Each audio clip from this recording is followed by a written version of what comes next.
Maintenant, avec vous et chez vous, cette petite vidéo, en ce temps d'épreuve, coupée des sacrements, spécialement de l'Eucharistie, nous pouvons essayer de trouver dans ce temps un temps favorable, une opportunité.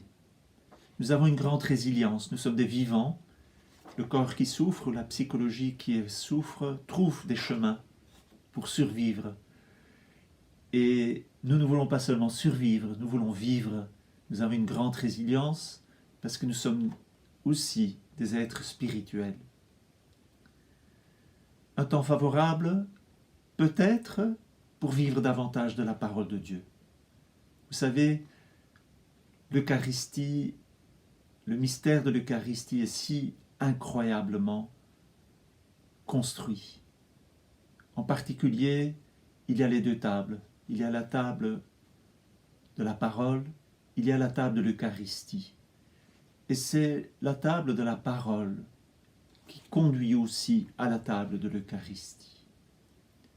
La question que je me pose comme pasteur, mais aussi déjà pour moi-même, vivons-nous suffisamment de cette table de la parole de Dieu?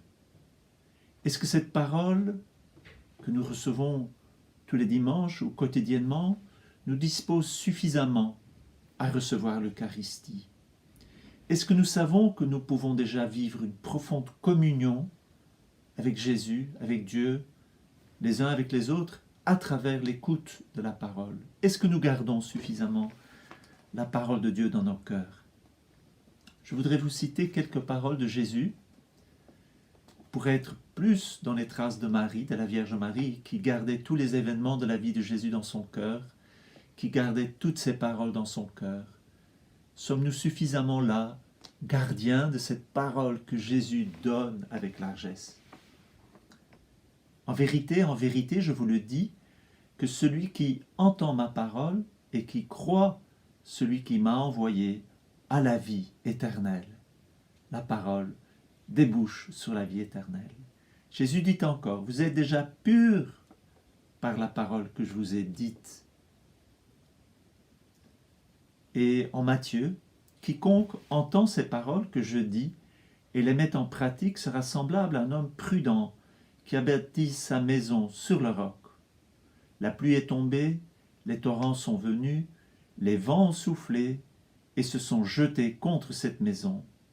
Elle n'est point tombée parce qu'elle était fondée sur le roc. N'oublions jamais que la parole de Dieu, c'est la parole de Dieu. Et puis Jésus, il est la parole faite chair, le Verbe fait chair. Et que toute communion avec la parole de Dieu fait que Jésus s'approche de nous et habite en nous. Nous pouvons garder cette parole, garder Dieu. Nous sommes ce temple de Dieu, ce temple de l'Esprit Saint. Souvenons-nous de cette parole de Jésus en Jean. Si quelqu'un m'aime, il gardera ma parole et mon Père l'aimera. Nous viendrons à lui et nous ferons notre demeure chez lui.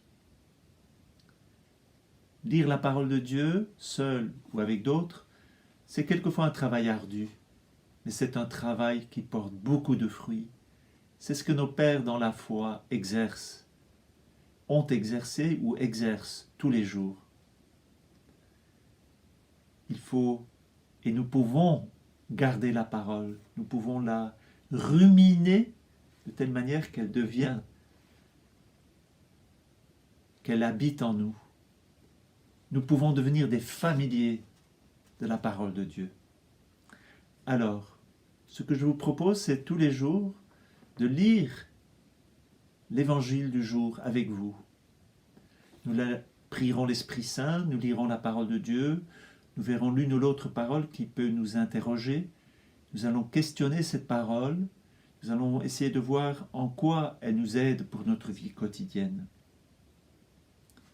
Vous pourrez donc trouver la possibilité de vous abonner à la newsletter que vous recevrez tous les jours si vous le voulez, et qui vous permettra de lire ensemble cette parole. Bien vite, j'espère que vous n'aurez plus besoin de mon petit commentaire et de mon incitation à lire la parole de Dieu, puisque vous la lirez vous-même, personnellement ou avec d'autres, en famille. Et par exemple, après chaque repas ou avant chaque repas, même si on ne fait que lire la parole de Dieu, progressivement, on devient des familiers de la parole de Dieu. L'Église nous donne la parole de Dieu, mais comme une parole de vie. Alors recevons cette parole, accueillons-la et demeurons dans cette profonde communion avec Jésus qui se donne comme nourriture. Souvenez-vous, l'homme ne vit pas seulement de pain, mais de toute parole qui sort de la bouche de Dieu. Alors maintenant, à vous, chez vous.